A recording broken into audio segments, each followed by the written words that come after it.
देवं कंसचाणूरमर्दनम् देवकी परमानन्दम् कृष्णं वन्दे जगद्गुरुम् देवकी परमानन्दम् कृष्णं वन्दे जगद्गुरुम्.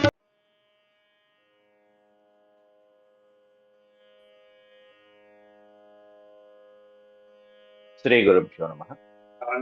శ్రీమద్ భాగవతంలో దశమస్కందంలో నేడు మనం 69వ అధ్యాయం ద్వితీయ ఘట్టాన్ని చెప్పుకుంటున్నాం. దీంట్లో శ్రీకృష్ణ పరమాత్ముడి యొక్క భార్యలతో పరమాత్ముడు గృహస్థ ధర్మాలను ఏ విధంగా పాటిస్తున్నాడు అనేటువంటిది నారదుడు స్వయంగా వచ్చి ద్వారకా నగరంలో పర్యవేక్షిస్తున్నారు. ఒక్కొక్క గృహంలో ఒక్కో విధమైనటువంటి సన్నివేశాన్ని చూసి నారదుల వారు పరమాత్ముడి యొక్క యోగమాయని దర్శించి చాలా ప్రసన్నుడైపోయి పరమానంద భరితుడైపోయి ఇక స్వామి దగ్గర సెలవు తీసుకుని బయలుదేరుతూ ఉంటాడు. ఈ యోగమాయ స్వామి యొక్క ఇన్ని రకాలైనటువంటి ఆచరణ వ్యవహారాలన్నీ ఒక్కొక్క గృహంలో భిన్నమైనటువంటి రీతిలో ఉండటం ఎలా సాధ్యమవుతుంది? ఒక్క పరమ యోగులకి తప్ప ఇది అసాధ్యం కదా. ఒకే రూపంలో ఉన్నటువంటి వాడు 16,000 రూపాయలలోనూ కనిపించడం ఏమిటి?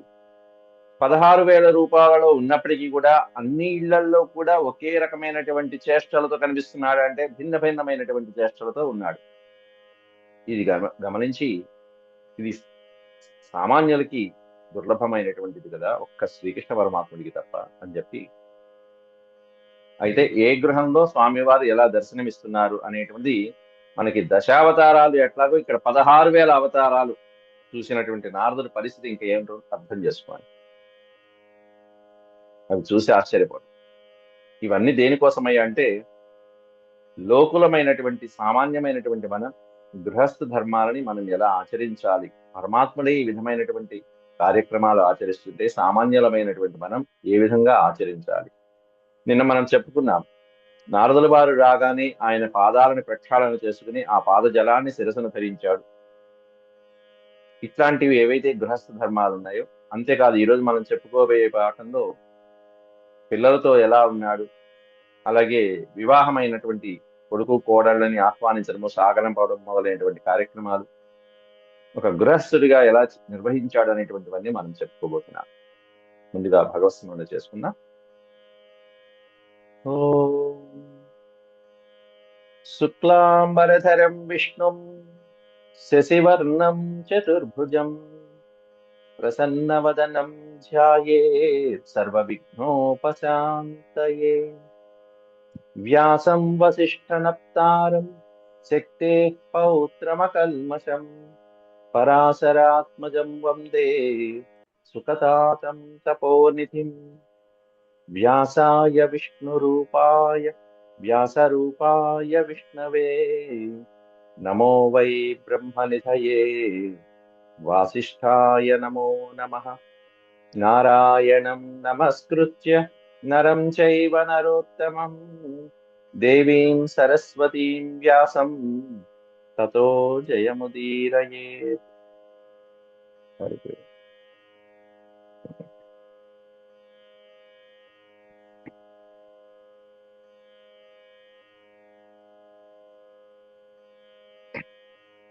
నిన్న ఈ అధ్యాయంలో 25 శ్లోకాల వరకు మనం చెప్పుకున్నాం. వాపి సంధ్యాముపాసీనం జపంతం బ్రహ్మవాగ్యతం ఏకత్ర చాసి చర్మాభ్యాం చరంతమసి వర్త్మసు. ఓ పక్కన సంధ్యా సమయంలో అద్భుతంగా చక్కగా సంధ్యావందనం చేస్తూ సూర్యుడికి అర్ఘ్య ప్రదానం చేస్తున్నాడు ఓ పక్కనే ఉన్న గాయత్రీ మంత్రాదులు ఏవైతే ఉన్నాయో ఆ ఉపదేశ మంత్రాలను జపిస్తూ మరో పక్కన దర్శనమిచ్చాడు. ఇంకో చోట ఏమన్నా అసి చర్మాభ్యాం ఏకత్ర చ అసి చర్మాభ్యాం. అసి అంటే ఖడ్గం, కత్తి, డాలు, అలాగే కవచము మొదలైనటువంటివన్నీ తొడిగి యుద్ధ విద్యలకి రక్షణకి సంబంధించినటువంటి విధంగా సిద్ధమవుతున్నట్టుగా ఇంకో చోట కనిపించాడు. మరొక చోట అశ్వాలు, గజాలు మొదలైనటువంటివి ఏవైతే ఉంటాయో వాటిని అధిరోహించి కనిపిస్తున్నట్ట. అశ్వైర్ గజైః రథైః క్వాపి విచరంతం గదాగ్రజం క్వచిత్ శయ్యానం పర్యంకే స్తూయమానం చ వందిభిః. ఒక్కొక్క పాదంలో ఒక్కొక్క గృహంలో కలిగినటువంటి అనుభూతిని వర్ణిస్తున్నాడు నారదుల వారి యొక్క పరిస్థితి. వ్యాసులు వారు అశ్వైహి, ఒక గృహంలోనే ఉన్న అశ్వాన్ని అధిరోహించిన కృష్ణుని చూశాడు. ఇంకో గృహంలో ఉన్న గజైహి, ఇంకో గృహంలో రథైహి, రథముల మీద ఎక్కిన కృష్ణుడు కనిపించాడు. గజముల మీద, అశ్వముల మీద ఎక్కినటువంటి అనేక మంది గృహాలలో అనేక కృష్ణుని చూశాడు. వాటి మీద ఎక్కి విచరంతం గదాగ్రజం, గదుని యొక్క సోదరుడైన శ్రీకృష్ణ పరమాత్ముడు ఆ విధంగా విచరంతం చరిస్తూ ఉండడాన్ని గమనించాడు నారదుడు వారు. మరొక గృహంలో క్వచిత్ శయానం పర్యంకే, హంసతూలికా తల్పం మీద హాయిగా నిద్రపోతూ తన ప్రియురాలితో హాయిగా సేవించుకుంటూ ఉన్నటువంటి, అలాగే స్తూయమానంచ వందిభిః అంటే వందిమాగదుల చేత, అంటే స్తోత్ర పాఠాలు ఎవరైతే కొంతమంది బ్రాహ్మణోత్తములు గాని, కొంతమంది పౌరాణికులు గాని, కొంతమంది వందిమాగదులు అంటారు. అంటే స్వామివారి యొక్క కీర్తిని ప్రశంసించేటువంటి వాళ్ళు, ప్రస్తుతించేటువంటి వాళ్ళు, స్తూయమానం వాళ్ళు ప్రశంసిస్తూ ఉంటే హాయిగా హంసతూలికా తల్పం మీద పడుకుని ఉన్నటువంటి కృష్ణ పరమాత్ముని చూశాట నారదుల వారు. ఇంకొక చోట మంత్రయంతం చ కస్మింశ్చిత్ మంత్రిభిః చోద్ధవాదిభిః, మంత్రిభిశ్చ ఉద్ధవాదిభిః, ఉద్ధవాది ఉద్ధవుడు మొదలైనటువంటి మంత్రిభిః, మంత్రుల చేత, మంత్రాంగం చేసేవాణ్ణి మంత్రి అంట. మంత్రాంగము అంటేనే రహస్య సమాలోచన. అట్లాంటి రహస్యమైనటువంటి సమాలోచనలు అంటే సమాజానికి పనికొచ్చేవి, యదువంశ అభివృద్ధికి పనికొచ్చేటువంటివి, దేశ రక్షణకి సంబంధించినటువంటి, ద్వారకానగర రక్షణకి సంబంధించినటువంటివి ఏవైతే మంత్రాలు ఆలోచనలు ఉంటాయో వాటిని మంత్రులైనటువంటి ఉద్ధవుడు మొదలైనటువంటి వాళ్ళతో కలిసి ఆలోచిస్తూ కొన్ని చోట్ల కనిపించాడట. కస్మింశ్చిత్ ప్రదేశే, నారదుడు అక్కడ తిలకించాడు. వీళ్ళందరి దగ్గర నారదుల వారు ఆయనకి నమస్కారం చేయడం, ఆయన చేత పూజలు అందుకోవటం, మళ్ళీ ఇంకో ఇంటికి వెళ్ళటం. ప్రతి ఇంట్లోనూ కృష్ణ పరమాత్ముడు ఆయనకి స్వాగత సత్కారాలు చేయటము, చక్కగా అతిథి పూజలు నిర్వహించడము. ఈయన ఆశ్చర్యపోవడం, మళ్ళీ బయలుదేరటం. మరికొన్ని గృహాలలో జలక్రీడారతం క్వాపి, జలక్రీడలు ఆడుతూ వారముఖ్య అబలావృతం, బలుడు కాదు, పక్కన ఆ అనే అక్షరం కూడా మనం కలుపుకుంటాం, ఛ అనే అక్షరంలో. వారముఖ్యులు, వారాంగనులు అంటారు వాళ్ళని. అంటే అత్యంత ముఖ్యమైనటువంటి, శ్రద్ధగా కుల స్త్రీలు ఎవరైతే ఉంటారో అటువంటి ముఖ్యమైనటువంటి స్త్రీలతో పాటుగా కూడుకుని జలక్రీడలాడుతూ ఉన్నటువంటి శ్రీకృష్ణ పరమాత్ముడు కనిపించాడట. నిన్న కూడా మనం చెప్పుకున్నాం, చిన్న పిల్లలకి స్నానాలు చేయించినటువంటి సంఘటన కూడా మనం చెప్పుకున్నాం. వాళ్ళ బిడ్డలకి ఆడిస్తూ లాలిస్తూ వాళ్ళకి స్నానాలు చేస్తూ ఈయన స్నానాలు చేస్తూ ఉన్నటువంటి శ్రీకృష్ణ పరమాత్ముని కూడా మనం నిన్న చూసుకున్నాం. అలాగే కుత్రచిత్ ద్విజముఖ్యేభ్యో దదతం గాహస్వలంకృతాః ఇతిహాస పురాణాని శృణ్వంతం మంగళాని చ. కుత్రచిత్ ద్విజముఖ్యేభ్యః, బహువచనం ఇది. ద్విజులు అంటే బ్రాహ్మణులు. బ్రాహ్మణ ముఖ్యులు ఎవరైతే ఉంటారో వాళ్ళకి, కొంతమందికి గాహ స్వలంకృతాః గాహ దదతం, చక్కగా అలంకారాలు చేయబడినటువంటి గోవుల్ని దానం చేస్తూ కనిపించాడు శ్రీకృష్ణ పరమాత్ముడు. అంతేకాకుండా కొన్ని చోట్ల శ్రీకృష్ణ పరమాత్ముడు ఇతిహాస పురాణాని శృణ్వంతం మంగళాని చ, ఈ మంగళాని అనేటువంటి ముందు పెట్టుకోవాలి. మంగళాని ఇతిహాస పురాణాని, మంగళకరమైనటువంటి శుభప్రదమైనటువంటి ఇతిహాస పురాణాలు ఏవైతే ఉంటాయో వాటిని శృణ్వంతం, వింటూ కూర్చున్నట్టు. అంటే కృష్ణ పరమాత్ముడు ఎవరో చెప్తే వింటూ కూర్చున్నటువంటి సంఘటనలు కూడా ఉన్నాయి.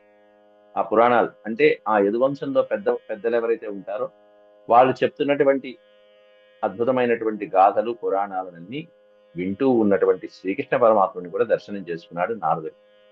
ఇంకొన్ని చోట్ల హసంతం హాస్య కథయా కదాచిత్ ప్రియయా గృహే వాపి ధర్మం సేవమానమర్థకామౌ చ కుత్రచిత్. హసంతం హాస్య కథయ, ఎవరో ఏదో నవ్విస్తూ ఉంటే ఆ నవ్వులకి పరమానంద ఫలితుడైపోయి తను తానే నవ్వుకుంటూ ఇంకొకరిని, ఇంట్లో వాళ్ళని కూడా నవ్విస్తూ హాయిగా, కదాచిత్ ప్రియయా గృహే అన్నారు. కదాచిత్ అనేది ముందు పెట్టుకోవాలి. కదాచిత్ అంటే ఒకానొక చోట అన్నది. ఒకానొక చోట జరుగుతున్నది ఏంటంటే ఎవరితో కూడి నవ్వుకుంటున్నాడు ఈయన? ప్రియయా సహ గృహే. ఒకానొక గృహంలో ప్రియయా సహ తన ప్రియురాలితో కూడి చక్కటి హాస్య కథలు ఏవైతే ఉంటాయో ఆ కథలు మాటల మధ్యలో వచ్చేటువంటి కథలతో హసంతం చిరునవ్వులు ఒలుకుతూ శ్రీకృష్ణ పరమాత్మని దర్శనం చేసుకున్నాడు నారదుడు. క్వాపి మరొక చోట ధర్మం సేవమానం కృష్ణం దదర్శ. ధర్మాన్ని అనుసరిస్తున్నటువంటి శ్రీకృష్ణ పరమాత్ముని అంటే కాలానుగుణంగా ఏ సమయంలో ఎప్పుడు చేయాలో అర్ధ కామౌచ కుత్రచిత్. అర్థము అంటే ధనార్జన, ధర్మ అర్థ కామ. ఒకే కృష్ణుడు మూడు చేయట్ల. 3 గృహాలలో ఒక ధర్మం చేస్తున్నట్టు కనిపించారు, ఒకరేమన్నా ధనార్జన అంటారు దాన్ని. కాయకష్టం చేసి ధనార్జన సంపాదిస్తున్నటువంటి, కుటుంబ పోషణకే ధనార్జన సంపాదిస్తున్నటువంటి కృష్ణుని చూశాడు. మరొక గృహంలో శారీరకమైన వాంఛలు తీర్చుకునేటువంటి సామాన్య గృహస్థులైనటువంటి కోరికలతో కూడినటువంటి కృష్ణ పరమాత్ముని చూశాడు కుత్రచిత్. కాబట్టి ఈ ధర్మాలనేటువంటివి, ధర్మ అర్థ కామాలనేటువంటివి కాలానుగుణంగా విభజించుకుని మరీ శ్రీకృష్ణ పరమాత్ముడు వాటిని పాటించి గృహస్థులు ఇలా ఆచరించాలని కూడా మనకి చెప్పడంలో దీంట్లో ఉన్నటువంటి అంతరార్థం ఒకటి. కాబట్టి గృహస్థ జీవితంలో భాగమైనటువంటివి ఏవైతే ఉన్నాయో ధర్మార్థ కామాలని, వాటిని మూడిటిని 3 రూపాలలో 3 గృహాలలో ఆచరించినటువంటి శ్రీకృష్ణ పరమాత్ముడి యొక్క యోగమాయని దర్శించుకుని నారదుడు అబ్బురపడ్డాడు. ధ్యాయంతమేకమాసీనం. ధ్యానంలో కూర్చుని, తదేకమైనటువంటి ధ్యానంలో కూర్చుని పరమేశ్వరుని కోసం తపస్సు చేస్తున్నటువంటి శ్రీకృష్ణ పరమాత్మని దర్శనం చేసుకున్నాడు ఒక చోట. శ్రీకృష్ణుడు ధ్యానం చేస్తున్నాడు అంటే పరమేశ్వరుడు గురించి, పరమేశ్వరుడు ధ్యానం చేస్తున్నాడంటే శ్రీ మహావిష్ణువు గురించి. అంతే. ధ్యాయంతమేకమాసీనం. ఏకం ఒకడే కూర్చుని, అలా కూర్చుని ధ్యానంలో నిమగ్నమై ఉన్నటువంటి శ్రీకృష్ణ పరమాత్ముని ఎవరి కోసం?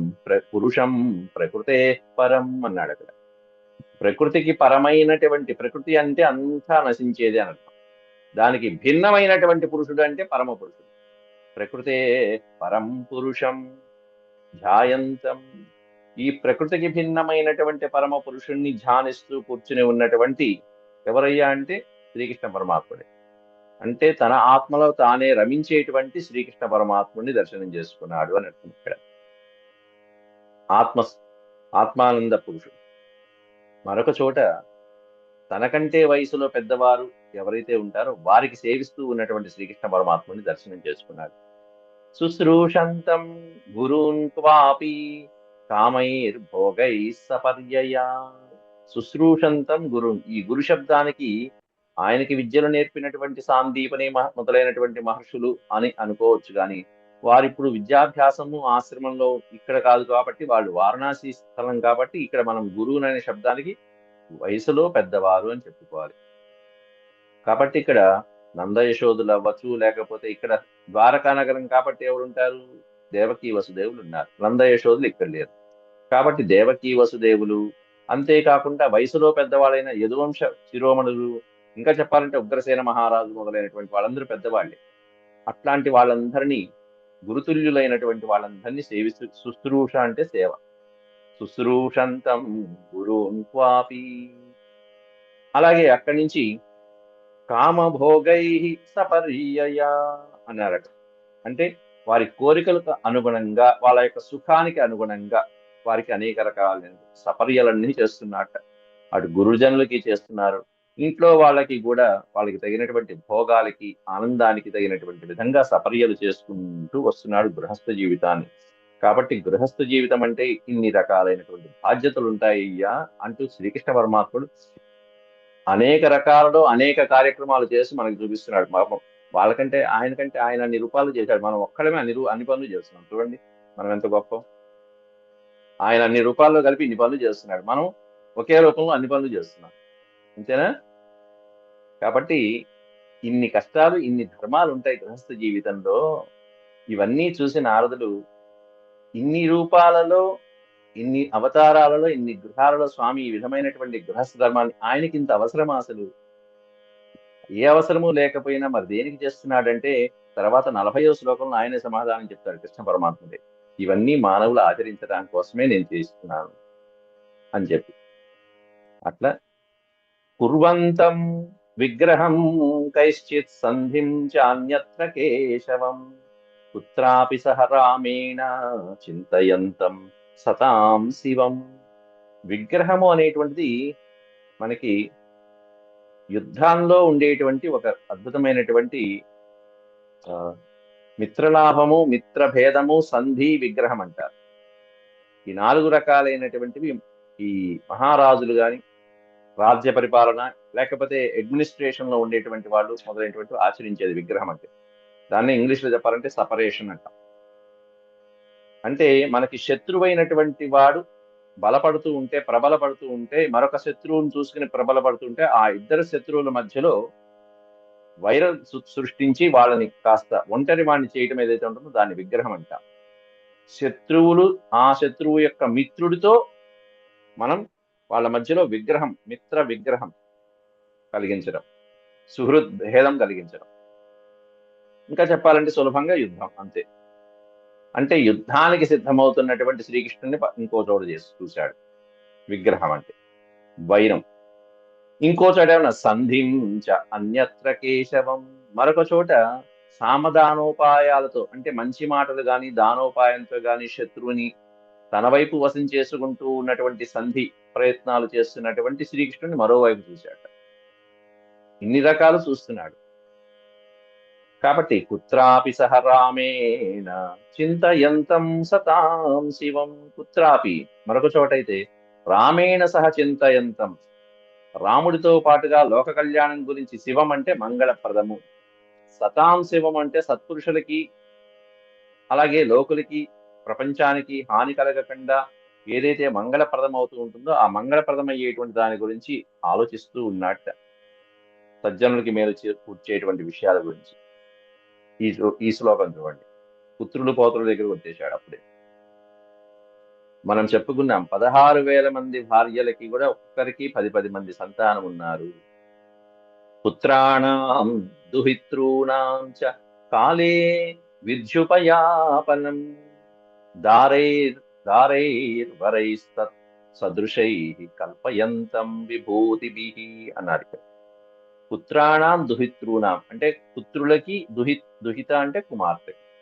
కాబట్టి పుత్రులకి, కన్నబిడ్డలైనటువంటి పుత్రులకి, అంతకంటే ప్రేమగా చూసుకునేటువంటి చక్కగా కూతుళ్ళకి, వీళ్ళందరికీ కూడా కాలే తగిన సమయంలో విద్యుపయాపనం, విధి అంటే శాస్త్రబద్ధంగా చేయవలసినటువంటి ఏవైతే వివాహాది కార్యక్రమాలు, ఆ పెళ్లి చూపులు, తాంబూలాది కార్యక్రమాలు మొదలైనటువంటివన్నీ, ఆ వేడుకలు ఏవైతే ఉంటాయో అవన్నీ కూడా శాస్త్రబద్ధంగా తగినటువంటి వధూవరుని వెతకడం, ఇవన్నీ కూడా చేసుకుంటూ వస్తున్నాడు. దారై వరై తత్సదృశై, దారై వరై తత్సదృశై. సదృశై అనే పదంలో ఉన్నటువంటి ఆంతర్యం ఏంటి? వారికి ఈడు జోడు అని అర్థం, తగినటువంటి భార్యల్ని.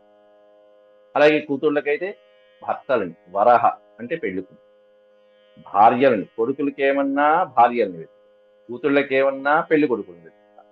ఎట్లాంటి వాళ్ళనంటే తత్సదృశై, వాళ్ళ ఈడు జోడికి తగినటువంటి చక్కగా సంబంధానికి తగినటువంటి వాళ్ళని కల్పయంతం విభూతిభిః, వాళ్ళందరికీ విద్యుక్తంగా వివాహాదులు మొదలైనటువంటివన్నీ నెరవేర్చేటువంటి ఆనందాల్లో మునిగి తేలుతున్నాడయ్యా. అట్లా ఆయన బాధ్యతలు నిర్వహిస్తున్నాడు, గృహస్థ బాధ్యతల్ని. కాబట్టి శ్రీకృష్ణ పరమాత్ముడికి అప్పుడు ఎంత పెద్దవాడు చూడండి. వాళ్ళ ఎంతమందికి వివాహాలు అయిపోయినాయో, ఇంకా ఎంతమంది మనవాళ్ళు కూడా ఉన్నారు ఆ కృష్ణ పరమాత్ముడి యొక్క రూపాలు, అవి కూడా గమనిస్తాడు నారదుడు. కాబట్టి వివాహం అయిపోయింది, వివాహ వేడుకలు అయిపోయిన తర్వాత కూడా ఏం చేస్తారు? ఇంక అందరికీ అమెరికా వెళ్ళిపోవటమే అందరూ. ప్రస్థానోపయాన, ప్రస్థాన ప్రస్థాపన అనే పదం ఒకటి, దాంట్లో ఉపానయ అనేటువంటి పదం ఒకటి. ప్రస్థాపన, ఉపానయ. ఉపానయ అనే పదానికి అర్థమైన లోపలికి ఆహ్వానించడం, ఉపానయ. ప్రస్థాపన అనే పదానికి అర్థమైన పంపించడం, సాగనంపడం. ప్రస్థాపనోపానయ ఉపనయనై అపత్యానాం మహోత్సవాన్. అపత్యానం అంటే చాలాసార్లు వచ్చిన పదమే అది, సంతానము, సంతానం. వారి యొక్క సంతానం ఎవరైతే వివాహాది వేడుకలు మొదలైనటువంటివన్నీ చేసుకుని కొత్తగా వివాహం అయిపోయినటువంటి వాళ్ళు చక్కగా కూతుళ్ళు అల్లుళ్ళతో, లేకపోతే కొడుకులు కోడళ్లతో మొదలైనటువంటివి వచ్చేవారు వెళ్ళేవారు ఎవరైతే ఉంటారో వాళ్ళని తన ధర్మంగా తన ప్రియపత్నితో కూడి శ్రీకృష్ణ పరమాత్ముడు వాళ్ళని సాగనంపటం కొంతమందిని, ఆహ్వానించడం కొంతమందిని చేస్తున్నట్ట. ప్రస్థాపన ఉపానయనైః అపత్యానాం. కాబట్టి ప్రస్థాపన ఉపానయన ఈ రెండు పదాలకి కూడా సాగనంపటము, ఆహ్వానించటము, సెండ్ ఆఫ్ అంటారు దాన్ని ప్రస్థాపన అంటే. కాబట్టి ఇటువంటి ఈ కార్యక్రమాలలో కూడా స్వామి పాలు పంచుకుంటూ వాళ్ళందరితో పాటు వైభవపేతంగా వాళ్ళని ఏ విధంగా అష్టైశ్వర్యాలతో ఆనందంగా పంపించాలో అలా పంపిస్తున్నాడు, ఎలా ఆహ్వానించాలో విద్యుక్తంగా శాస్త్రబద్ధంగా అలా ఆహ్వానిస్తున్నాడు. అనేకమైనటువంటి మహోత్సవాలలో వేడుకలలో ఏ విధంగా భాగం పంచుకోవాలో ఆ విధంగా భాగం పంచుకుంటున్నాడు.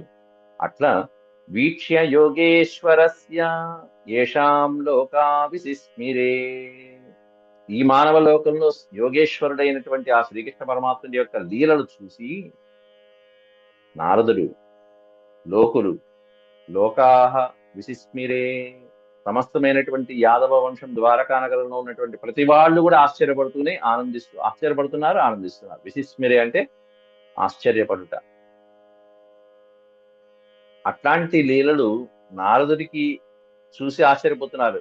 అక్కడ ఉన్నటువంటి ద్వారకా ప్రజలైతే ఇంకా పరమానంద భరితమైపోతున్నారు. ఇటువంటివన్నీ కూడా పాపం గోకుల వాసులందరూ ఈ వేడుకను చూడటము మొదలైనటువంటి పాపం జరగల, వాళ్ళకి లభించరు.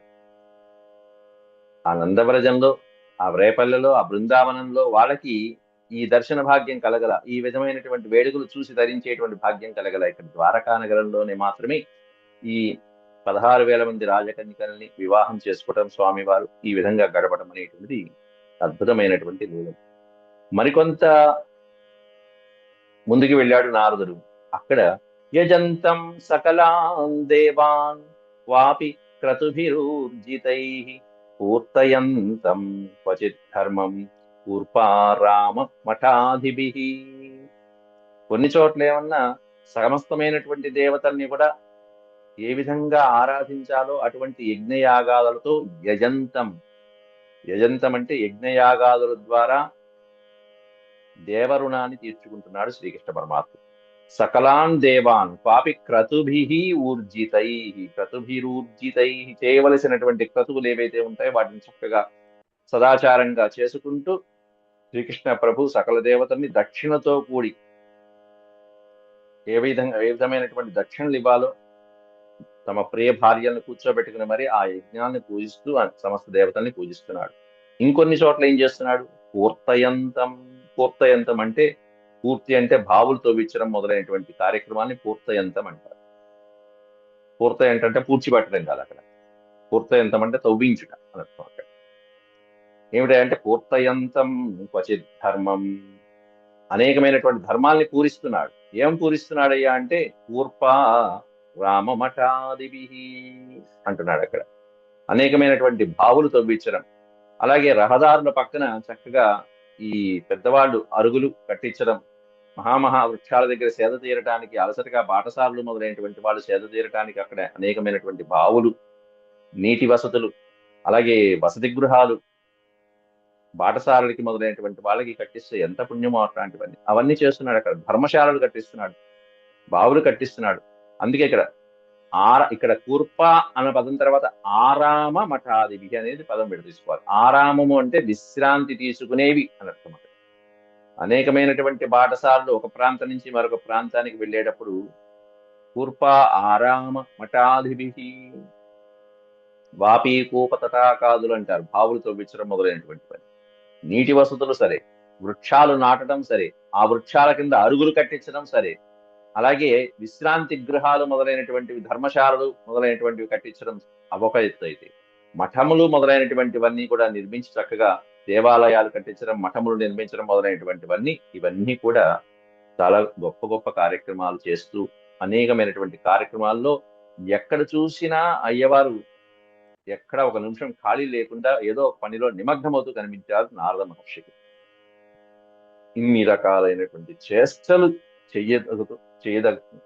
చేయవలసి ఉన్నాయి మనం నిజంగా చెప్పాలంటే గృహస్థుడి జీవితంలో.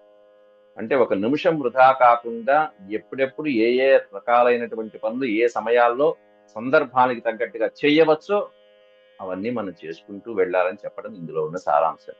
ఇన్ని రకాల పనులు ఉన్నాయి మనం చేసుకోవచ్చు అంటే అది.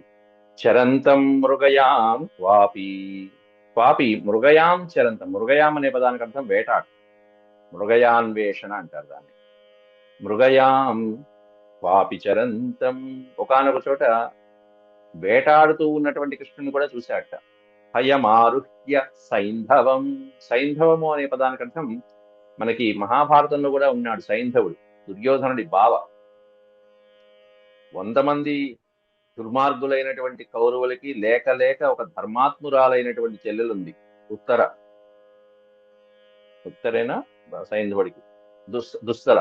ఉత్తర కాదు, దుస్సల. దుర్యోధనుడి చెల్లెలు దుస్సల. ఆ దుస్సల యొక్క భర్త సింధు దేశపు రాజు సైంధవుడు. వాడికే జయద్రథుడు అని పేరు. వాడు వాడు ఉన్నటువంటి ప్రాంతం సింధు దేశం అంట.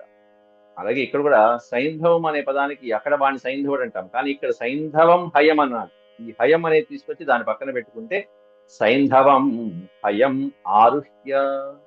సింధు దేశంలో పుట్టి పెరిగినటువంటి పవిత్రమైనటువంటి మంచి యుద్ధ విద్యలు తెలిసినటువంటి అశ్వాన్ని అధిరోహించి అని అర్థం. హయము అంటే గుర్రం, ఆరుహ్య అధిరోహించి. సింధు దేశంలో అంటే మనకి ఇంకా చెప్పాలంటే అరేబియన్ హార్సెస్ అంటారు చూసారా, అవి చాలా సుప్రసిద్ధమైనటువంటి. అట్లా మేలుజాతి గుర్రాలు ఉంటాయి.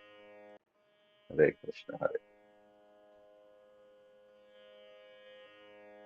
అట్లా సింధు దేశంలో జన్మించినటువంటి ఉత్తమమైనటువంటి అశ్వాలని అధిరోహించి మరొక చోట ఆ అశ్వాల మీద బయలుదేరి పక్కన ఉన్నటువంటి వనాలు ఉపవనాలలో అనేకమైనటువంటి వన్యమృగాలని వేటాడుతూ కనిపించాక శ్రీకృష్ణ పరమాత్మ.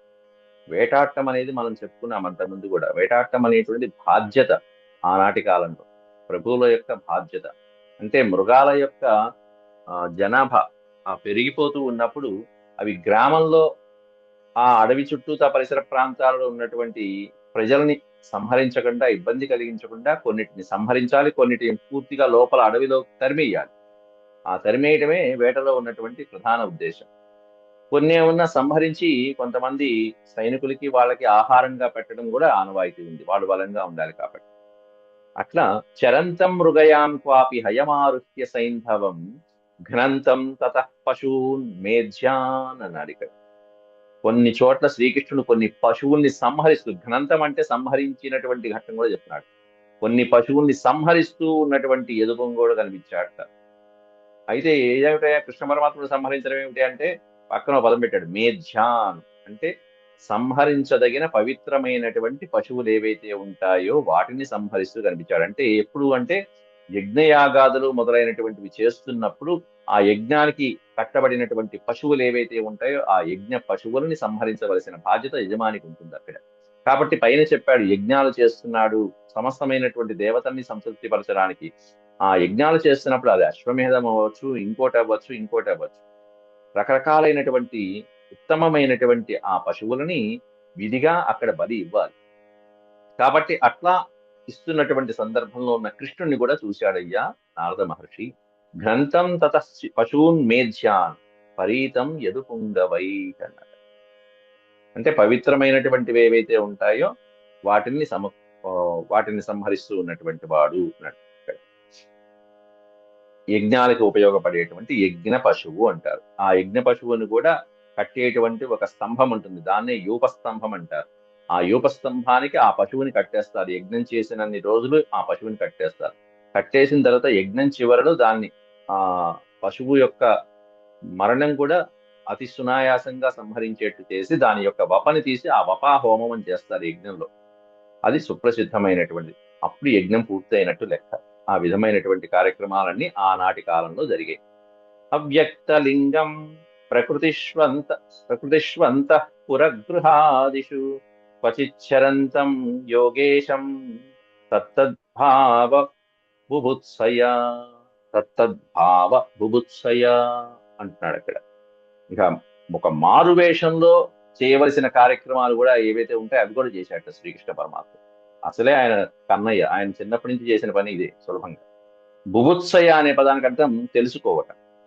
తెలుసుకోవాలనేటువంటి ఆతృతలో ఎవరైతే ఏం తెలుసుకోవాలి? తత్తద్భావ బుభుత్సయ. భావము అంటే అంతరంగం. వారి వారి యొక్క అంతరంగాలు ఎలా ఉన్నాయో తెలుసుకుందాము, పైకి ఇలా కనిపిస్తున్నాడు లోపల వాడిది ఏముందో అని తెలుసుకోవటం కోసం అని చెప్పి కొన్ని చోట్ల ఈయన అసలు వేషమే మార్చక్కల్లా. ప్రతి ప్రాణికోటి లోపల హృదయాలలో ఉండేటువంటి స్వామి ఏ వేషము వెయ్యక్కల్లా. కానీ అలా అవ్యక్త లింగంలో తిరుగుతున్నట. వ్యక్తలింగము అంటే డైరెక్ట్ గా అందరికి ఎదురుగా సాక్షాత్కరించేటువంటి రూపం. అవ్యక్త లింగం అంటే గుర్తుపట్టనటువంటి విధంగా వేషాన్ని మార్చుకుని, వస్త్రధారణ కానీ వేషాన్ని కానీ మార్చుకుని అవ్యక్త లింగంలో అని అర్థం. అక్కడ ప్రచ్ఛన్న వేషంలో మట్టిలో తిరుగుతున్నాడని. అవ్యక్త లింగం ప్రకృతిషు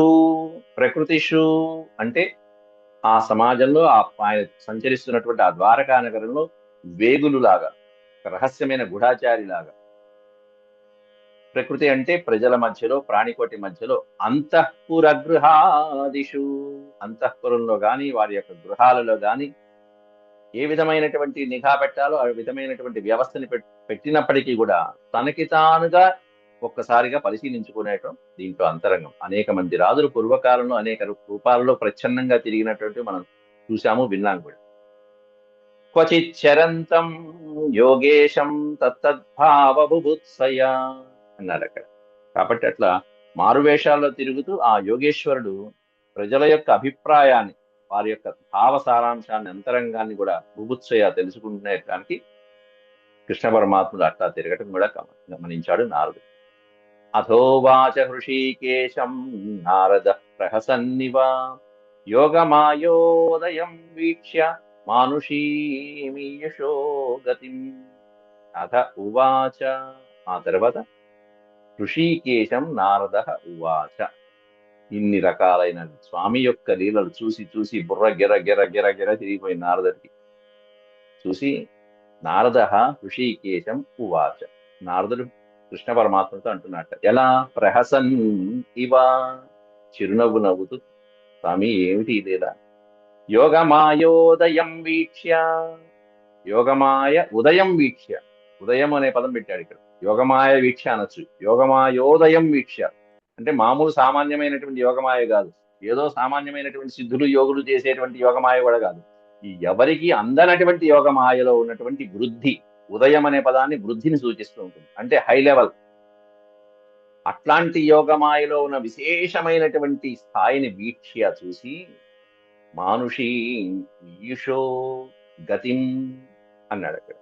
ఏం అద్భుతమైనటువంటి లీలలండి స్వామి, నీ లీలలు మందహాసం చేస్తూ శ్రీకృష్ణ పరమాత్ముడితో ఆ యోగమాయ వైభవం, ఉదయం ఆ వైభవాన్ని చూసి నారద మహర్షి అందులో కూడా మానుషీ రూపంలో ఉంటూ ఈ విధమైనటువంటి రకరకాలైనటువంటి కార్యక్రమాలలో భాగం స్వీకరిస్తూ గృహస్థ జీవితాన్ని గడుపుతూ ఉన్నటువంటి శ్రీకృష్ణ పరమాత్మను చూసి చిరునవ్వుతో నారదుడు అంటున్నాడు. ఏమంటున్నాడు అని చెప్పి తర్వాత ఆయన దగ్గర సెలవు తీసుకుంటూ, ఆయన చూశాను, వచ్చిన పని అయింది, ఎవరికీ దక్కనటువంటి భాగ్యం నాకు దక్కింది ప్రభు, మీరు సెలవు అంటే నేను వెళ్ళొస్తాను అని చెప్పి ఆయన దగ్గర సెలవు తీసుకుంటుంటే భగవానుడు ఒక ముఖ్యమైనటువంటి విషయం చెప్తాడు.